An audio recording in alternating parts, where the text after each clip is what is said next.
To see about the serratus anterior muscle, another muscle which has to be covered in the pectoral region. As you all know, it arises from the outer surfaces of the upper 8 ribs. 1, 2, 3, 4, 5, 6, 7, 8. So it arises from the outer surfaces of the upper 8 ribs and run plaster to the chest wall and reaches the medial border of the scapula.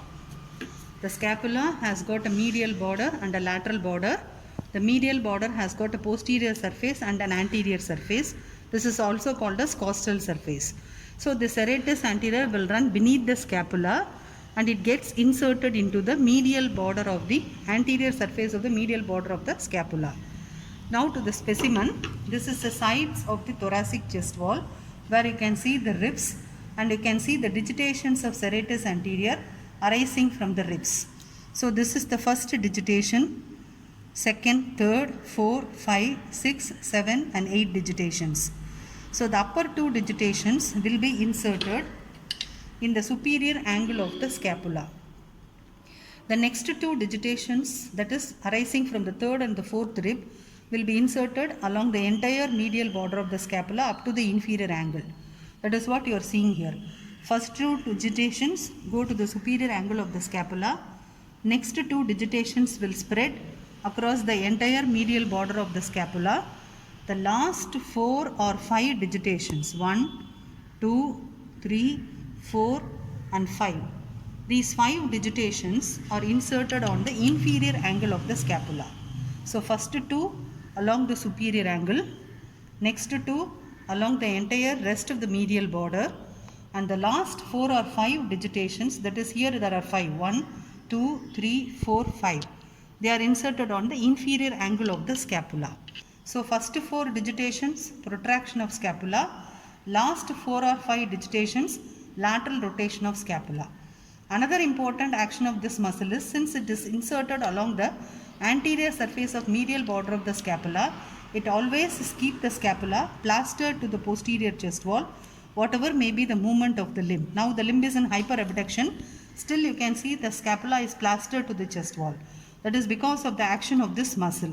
So if this muscle is paralyzed due to injury to this long thoracic nerve of Bell, the medial border of the scapula will become prominent during protraction movement of the scapula. So that is called as winging of scapula.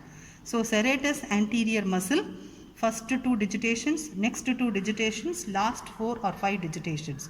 Sometimes first 2 digitations may arise from the first and second rib.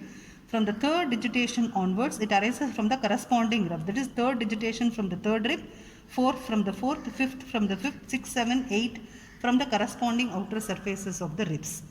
The last 4 or 5 digitations will interdigitate with external oblique muscle, which is a muscle of the abdomen, which will be taught when we talk about abdominal muscles.